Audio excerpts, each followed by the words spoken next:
We begin with a CBS 11 hidden camera investigation. While you were stuck maybe in rush hour traffic tonight, some tollway officials may have been reminiscing about flying first class, sampling fine foods and wine in one of the crown jewels of Europe, and you paid for it.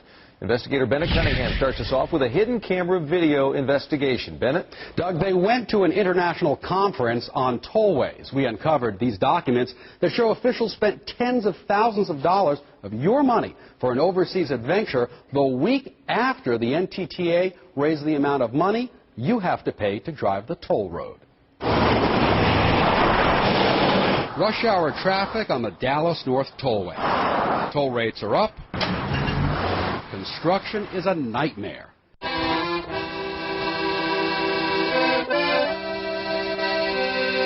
Not exactly the same scene 5,000 miles away in the land of castles, cobblestone streets, and horse-drawn carriages. In early October, a week after the NTTA raised tolls, it sent 5 of its representatives to Vienna, Austria. It's not necessary to go and stay in 5-star hotels and eat at fine restaurants. These 3 tollway employees stretched out on the long flight to Vienna in first and business class at a cost of more than $7,000 each. The other 2 flew coach. Tollway policy offers employees the irresistible option to fly business class if they want. It costs nearly $600 a person to register for the conference and another $300 a night for a room at the Vienna Hilton. Some tollway representatives brought their wives and one brought his kid. The entire 4-day event cost the tollway more than $42,000. The tollway's executive director defends the trip. You know how it looks. I mean, people see the story and they're going to go, you're raising toll rates and you have people flying first class. People are going to say that's outrageous. I know what the perception is. I know that it is, we did not raise tolls because of our travel policy. But was this a junket or a bona fide educational experience? What did toll officials do over there? What knowledge did they bring back with them? Only one way to find out. We're going to Vienna. With our hidden cameras, we watch the tollway's chief financial officer and incoming conference president, Susan Buse, greet guests at the door of this historic Vienna art museum. Inside, a formal party where local tollway officials could feast on handcrafted chocolates, sip Austrian wine, and listen to traditional music. We showed our hidden camera video to the executive director. It's very important for us to understand the global market as we compete for toll roads here in North Texas. After a day of meetings, it's time for another party. This one in a 150-year-old Austrian palace.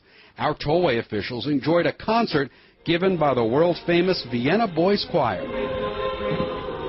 Dinner and entertainment sponsored by HNTB, a company that bids on tollway projects and has offices right next door to the NTTA's Plano headquarters. It's not a perk, it's not a vacation. That may be hard to believe when on day 2 we caught 2 board members playing hooky.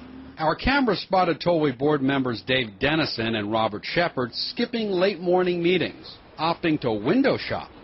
Dennison, who doesn't use a cane, stops to purchase a souvenir walking stick. Our cameras follow them for 2 hours while their tollway colleagues sit in conferences you paid for. One of the sessions they missed, a discussion on future possibilities of toll road partnerships and planning. The presenter, their colleague, Tollway Deputy Executive Director Rick Harrington. Dennison and Shepard made it back just in time for a fully catered lunch. I'm disappointed that we didn't hold, as true to the line as I had wanted us to. But again, I just got here. And the culture that I'm going to instill in this place hasn't taken root yet. After the gourmet buffet, board member Dennison skipped part of the afternoon conference and with his new walking stick gazes upon the beauty of Vienna's famous Stadtpark. We followed him for more than an hour while he scrolled the tree-lined boulevards of Old Vienna. That evening, everyone, including the 2 hooky players, attended another fancy dinner party sponsored by another tollway expansion contractor, Wilbur Smith Incorporated.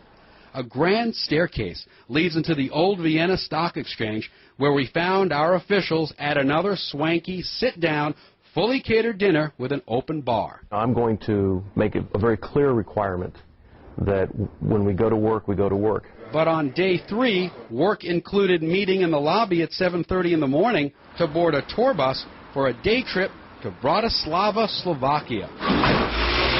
More than half of the people the tollway sent to Vienna, 2 board members, their wives, and the deputy director, skipped out on the conference and opted for a castle tour and shopping in another country. 8 hours later, we were there as they returned to Vienna on a high-speed boat up the Danube. They missed every single session that day, including one on fighting congestion and a tour of the Austrian tollway. How do you say to somebody at home with a straight face, it was worth it? We did the right thing. There was no impropriety. It wasn't a junket. How do you tell somebody? There was no impropriety that I know of. It wasn't. I just showed it to you. Well, what you showed me was they didn't go to a conference the entire day. They didn't go to some meetings, but I don't know if they did work the other hours they were there. If they, I don't know. It's not acceptable. It's not acceptable. They went to Slovakia the entire day. Bennett, up the Danube. Bennett, it's not. Again, I'll tell you, it's not acceptable what I saw there. Sure enough, they didn't miss the dinner party that night. That's board member Robert Shepard, fistful of cocktails for his tollway friends. What about getting some of the money back? That thought hadn't crossed my mind. Well, it did cross the mind of some Texas lawmakers and the governor's office, who we spoke with for this story. And with all that money spent, the tollway forfeited $1,000 more in non-refundable airline tickets and conference fees for people who decided not to go. The NTTA states it didn't pay for the airfare or registration fee for family members, and we did try to contact the people who went to the conference in our story, and they did not write us back. So in the end, who's accountable with all this? I think it's fair to say that the perception is the NTTA is probably a public agency. It's technically called a quasi-public agency, and in this particular case, what happens is that the NTTA is this political subdivision of the state. They are ultimately accountable to the taxpayers because it is the state that created them. And we have a lot more information, including a slideshow on part of the story you just saw on our website at cbs11tv.com. Quite the tour tonight, Bennett Cunningham. Yes. Thanks.